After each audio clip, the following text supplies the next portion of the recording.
देश में चुनावों के दौरान केंद्रीय जांच एजेंसियों की अति सक्रियता ने विपक्ष को मुश्किल में डाल रखा है, क्योंकि केंद्रीय एजेंसियों की कार्रवाई सिर्फ विपक्ष के नेताओं के खिलाफ ही हो रही है।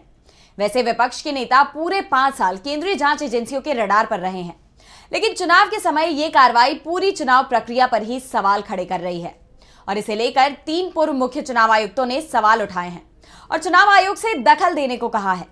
तो क्यों चुनाव आयुक्तों को करनी पड़ रही है ये मांग? देखिए ये रिपोर्ट। लोकसभा चुनावों के दौरान कांग्रेस का खाता फ्रीज कर दिया गया।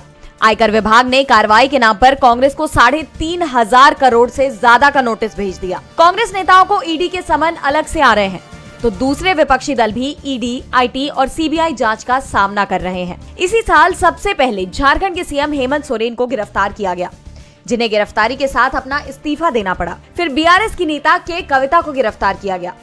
10 दिन पहले दिल्ली के सीएम अरविंद केजरीवाल को गिरफ्तार किया गया, यानी अब वो चुनाव प्रचार नहीं कर पाएंगे। एक तरफ बीजेपी चुनावों में धुआंधार प्रचार कर रही है, वहीं विपक्षी दल के नेताओं को प्रचार से दूर रखने की कोशिश चल रही है। विपक्ष के नेताओं पर हो रही इस कार्रवाई को पूर्व मुख्य चुनाव आयुक्त एसवाई कुरैशी के साथ 2 और पूर्व सीईसी ने पूरी तरह से गलत बताया है। पूर्व सीईसी ने कहा कि चुनावों के समय जब ईडी नेताओं को पूछताछ के लिए बुलाती है, तो जाहिर है कि वो चुनाव प्रचार में शामिल नहीं हो सकेंगे। प्रचार में बराबरी के मौके प्रभावित होंगे। पूर्व सीईसी ने कहा कि आयोग राष्ट्रीय सुरक्षा के मामलों में आड़े नहीं आ सकता, लेकिन अगर ऐसा कोई मामला नहीं है तो क्या आईटी विभाग और ईडी 2 महीने तक इंतजार नहीं कर सकते?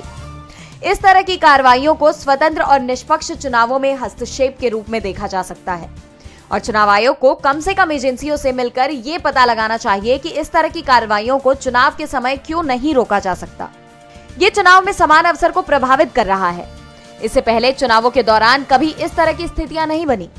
मोदी राज में ईडी ने राजनीतिक दलों से जुड़े 121 लोगों पर कार्रवाई की, जिसमें 115 विपक्षी दल के नेता थे, यानी 95%। इसके उलट मनमोहन सिंह के कार्यकाल में 10 साल में 26 नेताओं पर ईडी की कार्रवाई हुई, जिसमें 14 विपक्ष के नेता थे, यानी आधे। ऐसे में पूर्व चुनाव आयुक्त ने चुनाव आयोग से मांग की है कि वो इस मामले में हस्तक्षेप करें, क्योंकि चुनावों के समय उसे इसके अधिकार मिले हैं और निष्पक्ष चुनाव के लिए ये जरूरी भी है।